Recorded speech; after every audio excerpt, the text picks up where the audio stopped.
This is a very, very interesting thing. Now, a drone is said to have trespassed. No, but there's an history for this drone. History gottu. No, that's not the. There was a rally was happening by Hindu organization. That area is dominated by Muslim people. So please see the FIR. Please see what is stated in the FIR. None of this is stated in the FIR. Please see what they state in the FIR. This is a matter to be stayed. It's not just stayed. There are many legal issues. Now I am under constant threat of interference. You don't stay. I will just show your lordship. Just please see. Please see the drone. Very interesting legal issue here. 36. It's a thermocol drone, a lightweight research prototype thermocol drone which weighs around 6 kg.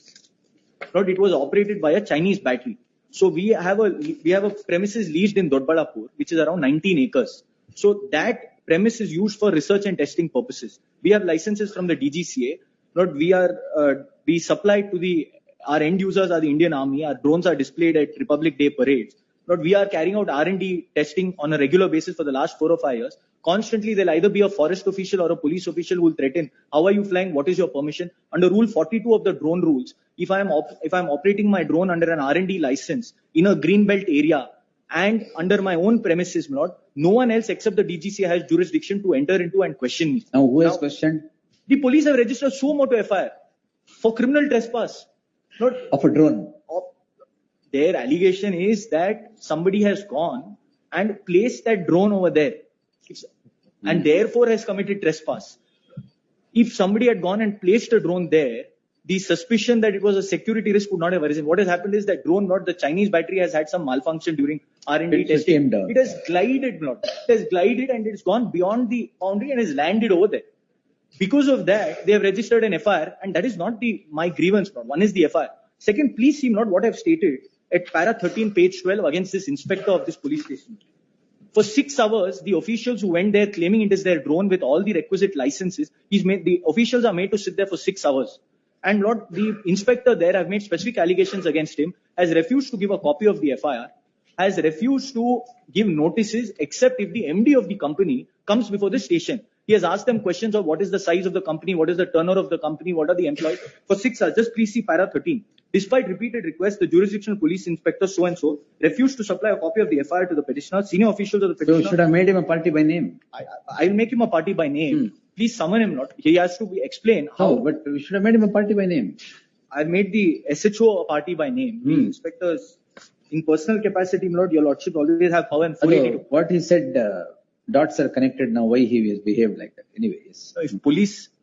wait. ಇದೆಲ್ಲ ಕೆಲವು ಸಾರಿ ನಮ್ಮ lawyer ಕೇಳ್ತೀವಲ್ವಾ background ಎಷ್ಟು client ಅಂತಾರೆ ಇವರು ಕೇಳಿ ಅಷ್ಟಕ್ಕಿದ್ರೆ okay. And heard the learned counsel Angad Kamath appearing for the petitioner. The case projects a unique crime registered against an inanimate object. A drone is said to have trespassed into a particular area. So, the offense of criminal trespass is now alleged against a drone.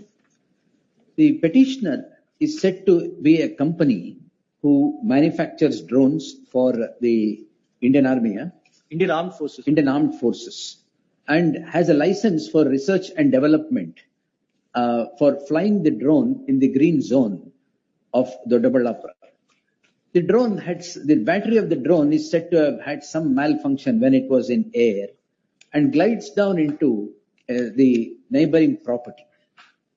There was no complaint by any quarter whatsoever. But a policeman by name Sadiq Pasha, the police inspector, is said to have evinced interest more than necessary on the drone.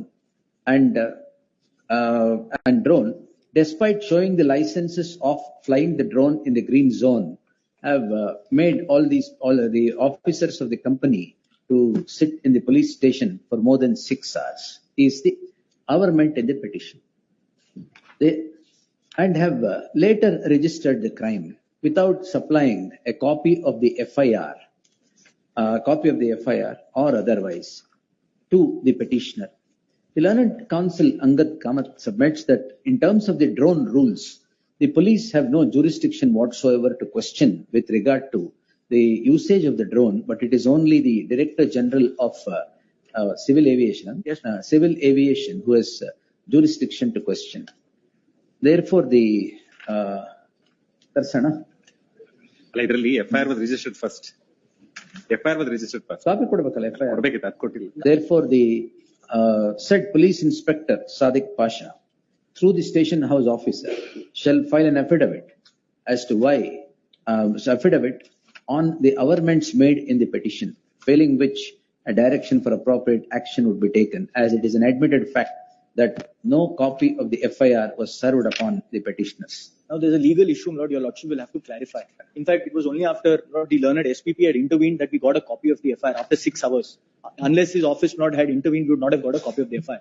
The inspector claims to be an LLB graduate and was informing us that under the BNSS, it is only the informant who is entitled to the copy of the FIR. Now, 173(2) says that the informant is entitled to a copy of the FIR free of cost. That does not mean that the accused, when he requests for a copy of the FIR, the police can withhold the copy of the FIR. It should be uploaded on the website, known to everybody. It should be. And if if it it is for that is not. Annexure B, you should have attached. Annexure B, your Lordship, if you page 28. That itself should have been, notice should have been attached. That it was registered on 29. And FIR should be uploaded on the website. It should be accessible to everybody. Where is the question of keeping the FIR as a confidential document? Because once we find out that is bailable offences, the threat of arrest is not there, and then the monetization. We'll answer that also. Yes. Yes, there shall be an interim order of stay of all investigation pursuant to the registration of the crime in crime number 24 of 2026 till the next date of hearing. List the matter.